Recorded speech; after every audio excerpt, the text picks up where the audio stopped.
புதுடெல்லியில் இந்தியா நடத்திய பிரிக்ஸ் நாடுகளின் உயர்மட்ட கூட்டம் ஒரு முக்கிய மைல்கல்லாக கருதப்படுகிறது. ஆனால் இந்த கூட்டத்தில் ஒரு பெரிய சறுக்கலும் ஏற்பட்டுள்ளது. மத்திய கிழக்கு மற்றும் வட ஆப்பிரிக்கா பிராந்தியங்கள் குறித்த பிரச்சினைகளை விவாதிக்க இந்த கூட்டத்தில் அனைத்து நாடுகளையும் உள்ளடக்கிய ஒரு பொதுவான உடன்படிக்கையை வெளியிட முடியாமல் போனது உலக அரசியல் அரங்கில் பெரும் பேசுபொருளாகி உள்ளது.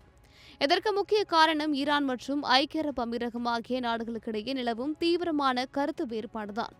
மேற்கு ஆசியாவில் தற்பொழுது நிலவும் போர் சூழல், குறிப்பாக ஈரான் மீது அமெரிக்கா மற்றும் இஸ்ரேல் நடத்தி வரும் தாக்குதல்கள் பிரிக்ஸ் நாடுகளிடையே ஒரு பெரிய பிளவை உண்டாக்கியுள்ளன.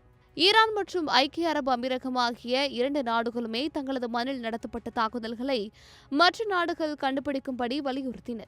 ஆனால் இருதரப்பு கோரிக்கைகளும் முற்றிலுமாக முரணாக இருந்ததால் ஒருமித்த கருத்தை எட்டுவதில் பெரும் சிக்கல் எழுந்தது.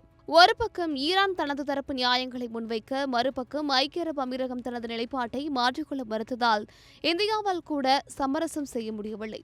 இறுதியில் எந்தவிதமான பொது உடன்படிக்கையும் இல்லாமல் இந்தியா சார்பாக ஒரு தலைவர் அறிக்கை, அதாவது சார் ஸ்டேட்மெண்ட் மட்டுமே வெளியிடப்பட்டது.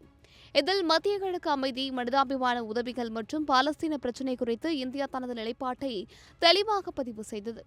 பிரிக்ஸ் போன்ற அமைப்புகள் வழக்கமாக ஒற்றுமையை பிரதிபலிக்கும் இடமாக இருக்கும். ஆனால் தற்பொழுது நடந்துள்ள இந்த சம்பவம் மத்திய கிழக்கு மோதல்கள் உலக நாடுகளின் தூதரக உறவுகளை எந்த அளவுக்கு சிதைத்துள்ளது என்பதை தெளிவாக காட்டுகிறது.